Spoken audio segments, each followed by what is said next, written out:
Esta tarde los invito, hermanos amados, el Señor nos invita a que abramos nuestras Biblias en el Evangelio de Marcos, en esta lectura que hemos dado, que el Señor también nos ha permitido permanecer conociendo su ministerio, la vida de nuestro Señor Jesucristo, a través de los ojos de Marcos.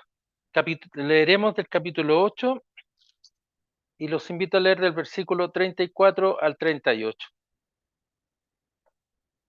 Marcos, Evangelio de Marcos, capítulo 8, versículos 34 al 38. Dice así la palabra del Señor. Y llamando a la gente y a sus discípulos, les dijo: Si alguno quiere venir en pos de mí, niéguese a sí mismo y tome su cruz y sígame. Porque todo el que quiera salvar su vida la perderá, y todo el que pierde su vida por causa de mí y del Evangelio la salvará. Porque, ¿qué aprovechará al hombre si ganare todo el mundo y perdiere su alma? ¿O qué recompensa dará el hombre por su alma? Porque el que se avergonzare de mí y de mis palabras en esta generación adúltera y pecadora, el Hijo del Hombre se avergonzará también de él cuando venga en la gloria de su Padre con los santos ángeles. Que el Señor nos bendiga en la lectura de su santa palabra. Oremos. Padre bueno, Señor amado, damos gracias, Señor, por este tiempo que nos permite, Señor, leer su palabra, escucharla, Señor, y guardarla en nuestros corazones, Señor amado. Pedimos, Señor, su dirección para cada uno de nosotros, Señor, en nuestro entendimiento, Señor. Prepare nuestros corazones, Padre bueno, nuestra mente, nuestra alma, Señor, para recibir el buen alimento. Asimismo, Señor amado, pido para que usted dirija cada palabra, cada pensamiento, que no sean las ideas de un hombre, Señor, sino sea su voz la que habla en nuestros corazones, Señor. Por eso, Señor, con mucha humildad le pido para que usted dirija mis palabras, Señor, que no sea la voz de un hombre, Señor, sino que sea de la suya solamente, Señor amado. Gracias, Señor, por sus cuidados. En el bendito nombre de nuestro Señor Jesucristo. Amén. Podemos tomar asiento, amados hermanos. Cuando uno lee este pasaje, este hermoso pasaje, es bastante interesante y, y lo voy a llevar un poquito afuera de la primera lectura. Estamos en estos días celebrando las fiestas patrias acá en Chile.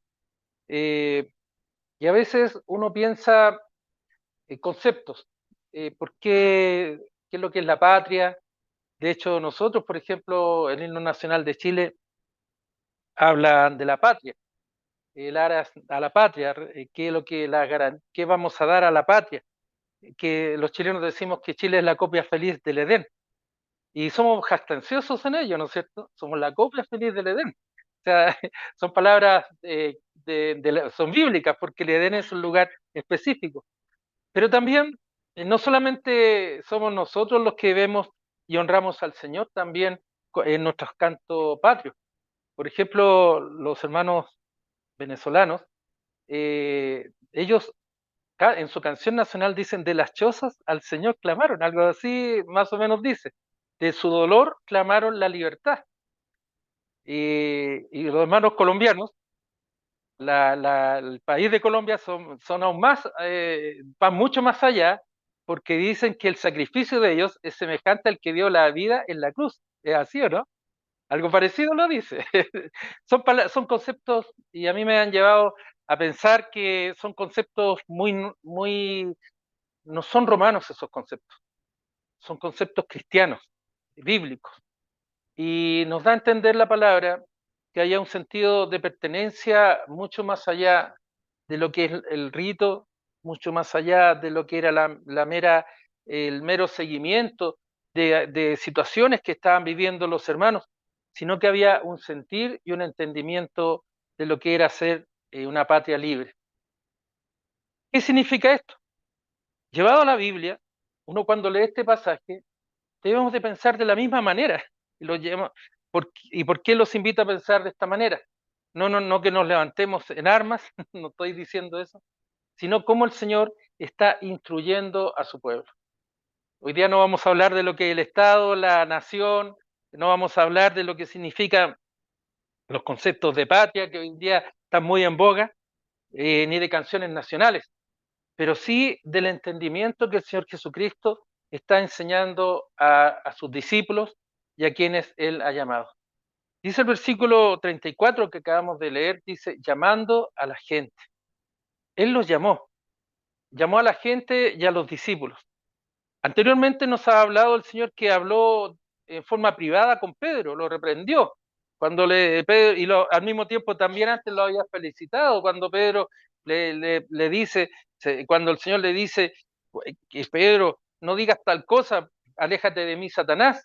Cuando Pedro le dice, Señor, no digas que tú vas a morir, que tú te vas a entregar, porque no quiero que te pase eso. Y el Señor le dice, aléjate de mí, Pedro, aléjate de mí, Satanás, porque sabemos por la palabra que el Señor estaba anunciando su muerte, pero una muerte de sacrificio, como alguien delante mencionaba, hermano Jonathan, pero decía, es un sacrificio que se ofrecía por los pecados. Cristo estaba anunciando su muerte por nosotros, por los pecadores. Y asimismo, cuando el Señor les pregunta a sus discípulos, a ellos, les dice, ¿quién piensan ustedes que soy yo? Ellos le dicen, algunos dicen, algunos decían, ¿quiénes piensan que soy yo? Son los profetas, Elías, Jeremías, algún otro profeta. Otros decían que era Juan el Bautista que había resucitado. Y ahora el Señor le pregunta, y Pedro le dice, no, tú eres el Cristo, tú eres el Cristo. Y el Señor le dice, sobre esta roca, bien has dicho Pedro, y sobre esta roca, sobre esta declaración, yo levantaré mi iglesia. No sobre ti, no sobre Pedro, sino sobre Petra, sobre la doctrina. Y eso es lo que la palabra nos enseña, que es la doctrina sobre la cual el Señor estaba fundando su iglesia, que Él es el Cristo, el ungido.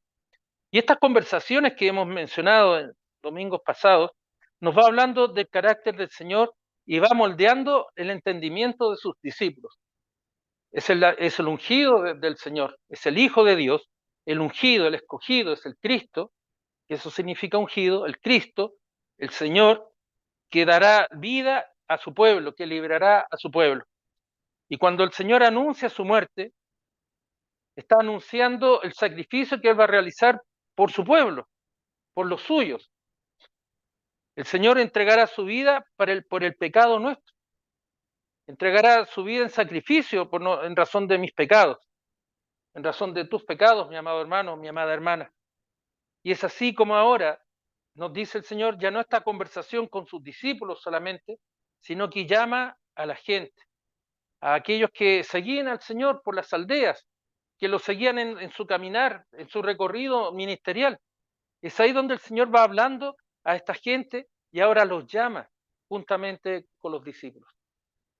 Los llama y les dice, y la enseñanza es, si alguno quiere venir en pos de mí, niéguese a sí mismo, tome su cruz y siga. Muchas personas piensan que esto es un acto voluntarista. Soy yo el que tengo que hacerlo. Soy yo el que tengo que dar estos pasos. Soy yo el que tengo que ponerme en campaña. Pero olvidamos lo que nos dice primeramente el Evangelio, que fue el Señor el que los llamó. Es el Señor el que llamó a esta gente. Es el Señor el que escogió a los discípulos. Es el Señor el que ahora le está enseñando esta doctrina. Tal como nosotros venimos a la casa del Señor, a la casa de oración, somos nosotros los que hemos llegado. No podemos decir que algunos llegaron a pie, otros llegaron en vehículos, de distintas partes hemos llegado, pero ha sido el Señor el que nos ha llamado. Eso es lo espiritual, es el entendimiento espiritual. Podemos decir, aquí me gozo en la comunión con mis hermanos, y es cierto eso. Es cierto que nos gozamos en la comunión de los hermanos, del tiempo de vernos, de escuchar los testimonios, de cantar juntos, de alabar al Señor, de levantar oración. Cuando participamos de los sacramentos, por ejemplo, de la Santa Cena también, o de un bautismo, nosotros nos sentimos acogidos por los medios de gracia y decimos, gracias Señor porque nos has permitido participar de la Santa Cena, nos has permitido estar en comunión los unos con los otros. Pero el sustento no somos nosotros, no es el pastor, son los hermanos, no son las hermanas. El sustento es Cristo, que obra en cada uno de nosotros. Y esto no significa que nosotros nos menospreciemos, sino que todo lo contrario, somos agradecidos de que el Señor nos permita y Él nos llama para congregarnos y reunirnos. Es eso lo que obra en el Espíritu Santo. ¿Cuántas veces estamos con muchos problemas? Puede haber sido hoy día un día muy helado. Quizás estar más calentito, no sé, comiéndose una sopaipilla, no sé. Lo mandé a Estar en sacar la las sillas y casita, fui y quizás las puso durmiendo una aquí. siesta o viendo, no sé, la tele quizás, o leyendo un libro. Pero el Señor nos mueve, el Señor les levanta y el Señor nos trae. Y volvemos y llegamos a la casa de oración y puede ser que haya llegado muy cansado, muy agotado, con muchas dificultades en nuestro corazón y en nuestra vida, pero llegamos a la casa de oración y el Señor nos libera, el Señor nos encuentra, permite el abrazo íntimo, la comunión íntima con Él y con los hermanos. Ese es el sentido de la iglesia y es eso lo que el Señor le está diciendo a estos hermanos. Tal como nosotros decíamos, este sentimiento de pertenencia o este entendimiento de pertenencia, de decir que yo soy chileno, o yo soy venezolano, o yo soy de Colombia, y cuando cantamos nuestra canción nacional nos sentimos contentos y nos sentimos identificados, porque pertenecemos a un pueblo. El Señor Jesucristo, nuestro Señor Jesucristo está enseñando ahora a estos muchos, esta gente, no la identifica, pero son gente que viene a Él, que lo ha seguido, y que el Señor lo ha llamado ahora para que escuchen la enseñanza, para que escuchen la doctrina del arrepentimiento y el perdón de los pecados. Y el Señor nos dice a esos hombres, y este mensaje trasciende los tiempos, a nosotros, síganme, tomen su cruz y neguémonos a nosotros mismos. ¿Qué significa negarse a sí mismo? Significa considerar primeramente al Señor en nuestra vida. Significa colocar nuestra fortaleza no en nuestros propios hombros, no en nuestras propias habilidades, no en nuestra propia sabiduría humana, no en nuestros propios conocimientos, no en nuestro propio poder de adquisición o económico, no en las propias fuerzas intelectuales que nosotros podamos tener, sino que negarse a sí mismo significa decir, Señor, me humillo y me presento tal como soy. Es una mirada espiritual muy profunda la que el Señor está llamando a esta gente y a sus discípulos. Es una llamada profunda la que el Señor está hablando en nuestras vidas. Presentarnos frente a nosotros, no escudándonos, no excusándonos, sino diciendo, Señor, aquí estoy. Dejo todo lo que soy, dejo todo lado lo que tengo para seguirte a ti. Tomar la cruz significa tomar aquellas cosas que son dolorosas incluso para mí, aquellas cosas que me han sido cargas, que han sido motivos de obstáculos en mi vida, de distinto tipo, cada uno de nosotros los tiene y no soy yo el que los va a revelar, es el Señor el que está hablando a tu espíritu esta tarde, es el Señor el que está hablando a su corazón, mi amado hermano y mi amada hermana, es el Señor el que te está hablando a tu corazón y a tu vida, es el corazón el Señor que está hablando a tu vida y te dice tus sufrimientos, tus flaquezas, tus debilidades, tus celos, tu orgullo, tu alcoholismo, tu desolación, tu drogadicción, tus malos tratos, tu violencia, todas esas cosas que te pesan, el Señor dice, tómalas. No dice el Señor, no te las voy a, olvídate, déjalas por allá y sígueme a mí, no, no. El Señor dice, tómalas, porque nos dirá más adelante que el Señor toma nuestra cruz. Por eso el cristiano, por eso la hija de Dios, el Hijo de Dios descansa en el Señor. Porque todos mis pesares, todos aquellos sinsabores, todas aquellas cosas que por mi responsabilidad he asumido y he hecho en mi vida, han traído consecuencias. Pero esas consecuencias, el Señor las toma y dice, tómalas y tráelas ante mí y sígueme. Negarse a sí mismo significa dejar de lado todo lo que significa las fuerzas en el hombre. Significa dejar de lado todas esas cosas que son motivo de orgullo para mí. Aquellas cosas que me sirven de justificación ante los demás. Jeremías nos dice, maldito el varón que confía en el hombre. Jeremías 17:5, maldito el varón que confía en el hombre. Porque en el hombre no hay vida, como veremos más adelante. En el hombre no hay salvación, en el hombre hay pecado. Y pensar que en mis propias fuerzas yo podré levantarme es un error profundo. Mas ahora el Señor dice, niégate a ti mismo. No pongas obstáculos entre tú y yo, dice el Señor. Deja de levantar muros en los cuales tú tengas que escudarte. Deja de levantar justificaciones para presentarte frente al Señor. Toma tu cruz y sígueme. El Señor nos dirá, ligera es la carga. Yo llevo tu cruz. El Señor está hablando a nuestros corazones y el Señor está hablando a la vida de cada uno de nosotros. Si alguno quiere venir en pos de mí, sígame. Pero hay dos condiciones. Negarte a ti mismo, negar las justificaciones que tenemos, tomar nuestra vida tal como es y seguir al Señor.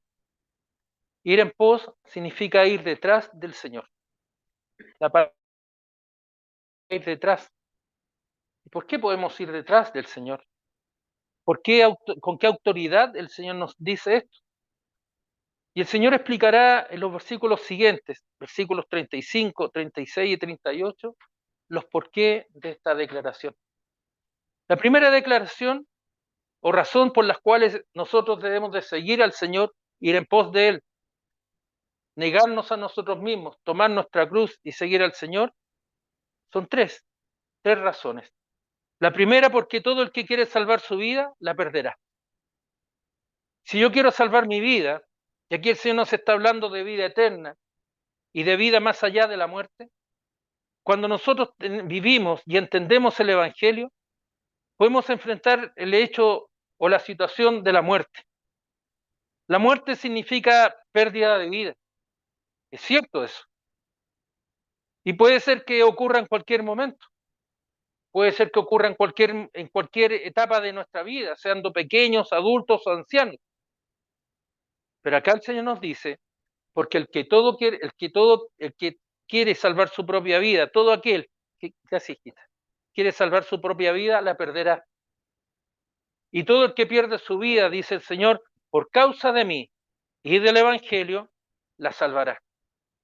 Esto significa que en el Señor Jesucristo, en la causa de Cristo y en el Evangelio, hay salvación y hay vida eterna.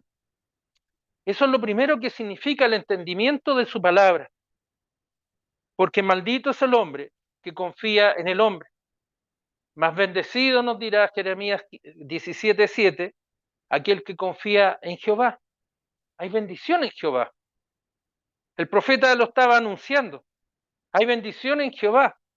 Pero para poder comprender la bendición en Jehová, no son los hechos humanos, no son las fuerzas humanas, no es la capacidad del hombre, sino que es el obrar de Dios a través de nuestro Señor Jesucristo. Es el obrar del Espíritu Santo en nuestros corazones, el que nos llama y nos dice, este es el camino. Y es el Señor el que nos dirá que si tú quieres salvar tu vida, y estamos hablando si quieres salvar tu vida eterna, si quieres tener vida eterna, debes de creer en el Señor Jesucristo por causa de Él y por causa del Evangelio. Él la salvará.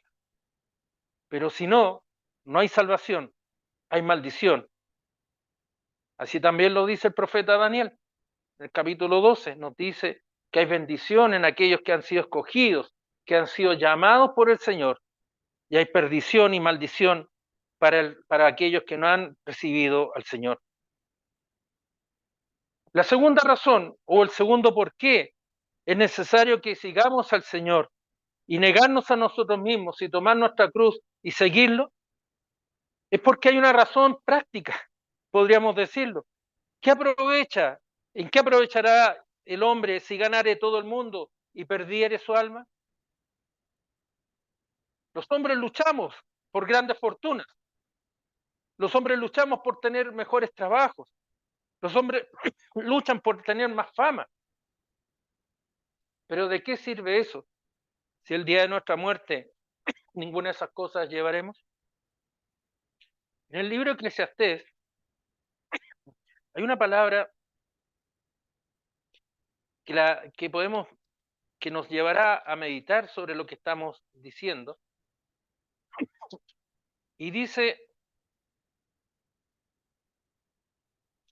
en 5:10 y siguientes de Eclesiastés, el que ama el dinero no se saciará de dinero. El que quiere dinero, quiere más dinero. Y el que ama mucho tener, no sacará fruto, porque es vanidad.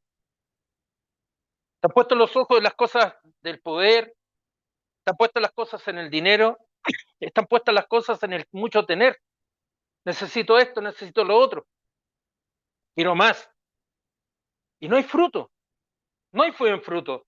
Es seco porque hay vanidad. Y cuando aumentan los bienes, también aumentan los que los consumen. Es una regla económica. A mayor bienes, mayores necesidades. Y parece que es un cuento nunca acabar. Los economistas descubrieron eso, pero la Biblia lo he dicho muchos años antes. Cuando aumentan los bienes, también aumentan los que los consumen. Hay otras cosas. Antes yo era feliz yéndome a pie. Era feliz cuando me iba a la casa de mi polola en esos tiempos en bicicleta. Pero después ya no fue suficiente irme a pie, ya no fue suficiente irme en bicicleta, sino que era necesario otra cosa. Y cuando uno pone su corazón en las cosas, cuando uno pone sus ojos en las cosas y su fortaleza en las cosas, uno se da cuenta que necesita más. Dulce es el sueño del trabajador, coma mucho o coma poco, va a dormir tranquilo, pero al rico no le deja dormir la abundancia. Hay que pensar en esto. Ah, no, tengo que hacer esto otro. Y sufre. Hermanos amados, como salió del vientre de su madre, desnudo, así vuelve. Lo mismo que Job. Usted no, nos pone en ropa cuando morimos. Y no me estoy burlando de la muerte, por favor. Sino que digo un hecho. El día que parta, me van a vestir. Quizás mi esposa me ponga la mejor camisa. Diga, voy a poner la mejor camisa, una bonita corbata, un bonito nudo. Porque yo la he escuchado otras veces cuando nos ha tocado ver eso. Pero desnudo voy. A la patria celestial no le voy a decir, Señor, mira, esta es mi mejor ropa. Esta es la mejor bolsa de dinero que tengo. Se irá tal como vino. Y nada tiene su trabajo para llevar en su mano. Entonces la importancia es mirar a Cristo, es seguir a Cristo. No es mirarlo de lejos, sino seguirlo, ir en pos, mirando a Cristo, ir detrás de Él, negándose a sí mismo, dejando de pensar en aquellos dioses, en los ídolos o dioses que están en mi corazón, mirando al Señor tomar mi cruz, sabiendo cuán responsable soy de mis actos. El Señor no nos ha hecho que seamos irresponsables como creyentes. El Señor nos hace responsables. Y por eso nosotros levantamos oración y miramos al Padre a través de nuestro Señor Jesucristo. El que pierde su vida por causa de Cristo y del Evangelio la salvará. ¿Qué aprovechará el hombre si ganare todo el mundo? Si todo el mundo fuera a sus pies y perdiere su alma. ¿Qué provecho hay? ¿Qué ganancia hay? Esa es la pregunta. ¿Es eso tan necesario? ¿Qué recompensa dará el hombre por su alma? ¿Qué dará el hombre por su alma? Aquí está el dinero que he ganado, quiero mi salvación. No, no es así. Aquí están todos los tiempos que estoy disfrutando y bailando, disfrutemos y comamos, porque estamos de fiesta. No, el Señor demanda de nosotros seguir a Cristo, ser responsables, tomar nuestra cruz con con todos nuestros deméritos que tenemos, con todos nuestros pesares, nuestros dolores, nuestras angustias, con mi pecado, y sigo a Cristo, porque Él me llamó. No soy yo el que ha dicho, Señor, ven a mí y yo te voy a seguir porque tú vienes a mí. Soy yo el que dice, Señor, gracias por recibirme. Gracias, Señor, por aceptarme. Gracias, Señor, porque soy tu hija. Gracias, Señor, porque soy tu hijo. Y un tercer por qué debemos seguir en pos de Cristo, por qué debemos de negarnos a nosotros mismos, tomar nuestra cruz y seguir al Señor. Dice el Señor, porque el que se avergonzare de mí y de mis palabras en esta generación adúltera y pecadora, el Hijo del Hombre se avergonzará de él cuando venga en la gloria de su Padre con los santos ángeles. ¿Qué significa esto? Recién les decía al inicio, cuando usted canta su canción nacional, se para y se siente orgulloso. Soy un hijo de esta patria, porque nací aquí o porque llegué acá, me acogieron y me siento tan asimilado a esta cultura, a estos hermanos, que formo parte del mismo pueblo. Es así como nosotros hemos llegado al Evangelio. Usted y yo somos llamados por el Señor. Formamos parte de esa nación santa, de ese pueblo escogido por Dios, escogido por el Señor para honrar su honra, para darle honra y gloria a su nombre. Pero ¿qué pasa si me avergüenzo? Me da vergüenza ser cristiano. O en otras palabras, me da vergüenza decir que soy de una tal familia. Me da vergüenza de mis orígenes. ¿Qué dice el Señor? El Señor se avergonzará de él. También se avergonzará de él. Y hermanos amados, aquí menciona una frase muy especial. El que se avergüenza de mis palabras, el que se avergüenza del Evangelio en esta generación adúltera y pecadora. Estamos hablando 2000 años atrás. El Señor califica a esa generación como adúltera y pecadora. La iglesia ha tenido problemas, muchas dificultades en la historia, pero siempre triunfante. Siempre ha sido triunfante. Los cristianos triunfamos en la vida. Nosotros tenemos la fortaleza del Señor en los momentos de dolor, en los momentos de sufrimiento, en los momentos de confusión. El Señor nos levanta, el Señor nos sostiene, el Señor habla mi vida. Y repetimos palabras como por ejemplo, todas las cosas al Hijo de Dios le ayudan a bien. No somos masoquistas. ¿Pero qué significa todas las cosas le ayudan a bien? Que pese a las dificultades, pese a las circunstancias, el Señor está contigo. El Señor está con nosotros. Y hermanos, Cristo sufrió persecución. El mismo Señor Jesucristo el día fue crucificado, fue lacerado, fue colgado en el madero de la cruz. Los creyentes fueron perseguidos. Pablo era un perseguidor, sabemos por la historia bíblica. Los reformadores fueron perseguidos. Lutero, cuando escribió ese himno tan bonito, Castillo Fuerte, dice la historia que lo hizo encerrado, escondido. La patria surgió en momentos de dificultad. Ninguno de ustedes tomó un fusil, ni un asadón, ni anduvo en los campos. Yo siempre les digo a los hermanos, yo veo con mucha honra, los libertadores cruzaron la cordillera, se metieron en los pantanos, anduvieron a caballo, a pie, con sol, con lluvia, con nieve, recorrieron tremendas cantidades de kilómetros. Y nosotros nos cansamos de venir al templo, unas cuadras. Y perdón que voy a ser un poco histórico. No sé si será constante. Cuando el Libertador Carrera, el Libertador O'Higgins y San Martín cruzaron la cordillera, Carrera tuvo que recorrer exiliado. ¿Para qué hablar del Simón Bolívar? Ustedes lo conocen mejor que yo. ¿Y por qué hicieron ese esfuerzo? Que eran hombres consagrados y mentalizados en su mente que era necesario salvar la patria. Amaban su patria.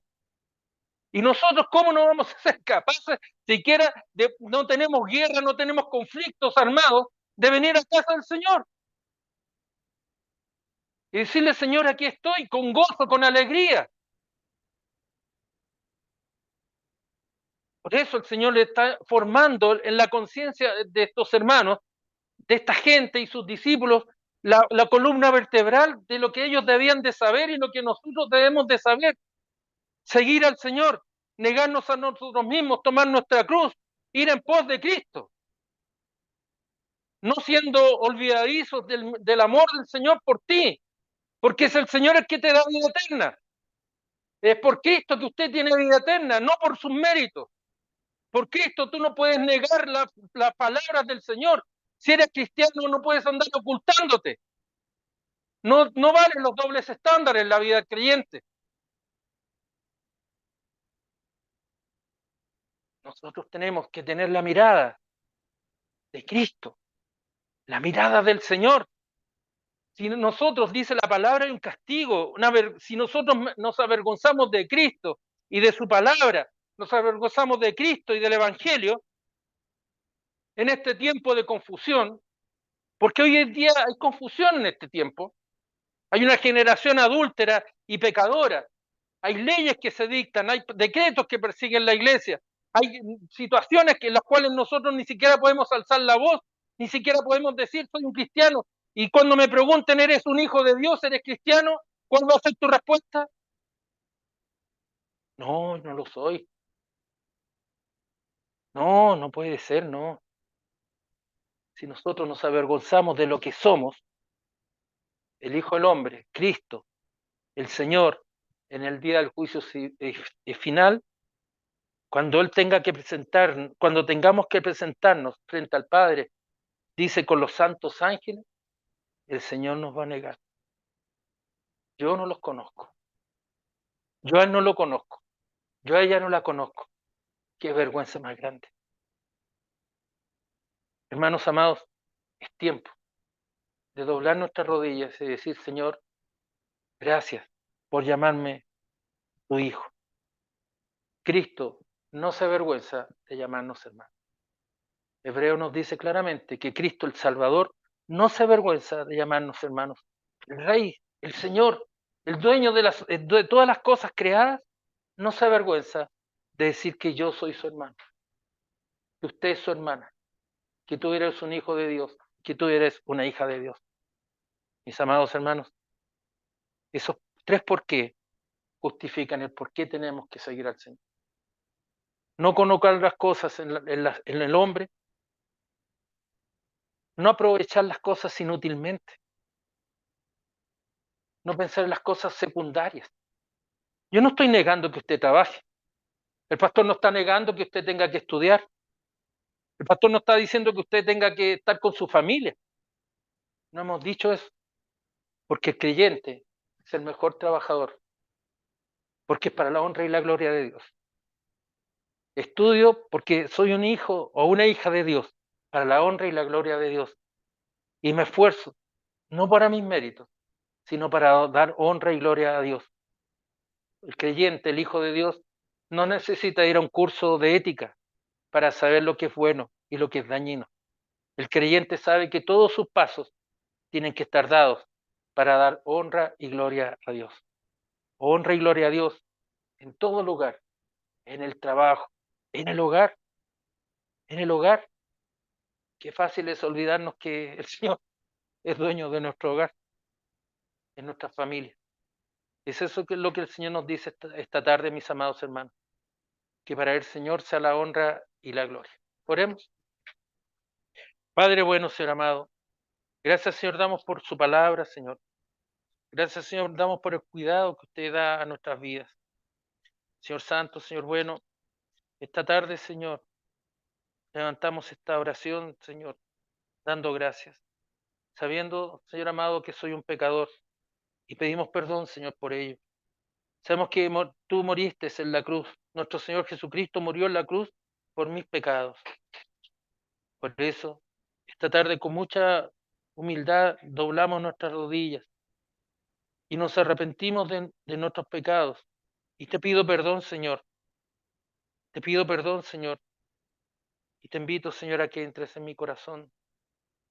Si alguien no conoce al Señor, el Señor está hablando a tu corazón en este momento, está hablando a tu vida, está hablándote a ti para que le sigas, para que confíes en Él como tu Salvador personal. Prometemos, Señor, seguirte como nuestro Señor, de honrarte como nuestro Señor, porque sabemos que eres tú, los méritos de nuestro Señor Jesucristo, que nos ha dado salvación.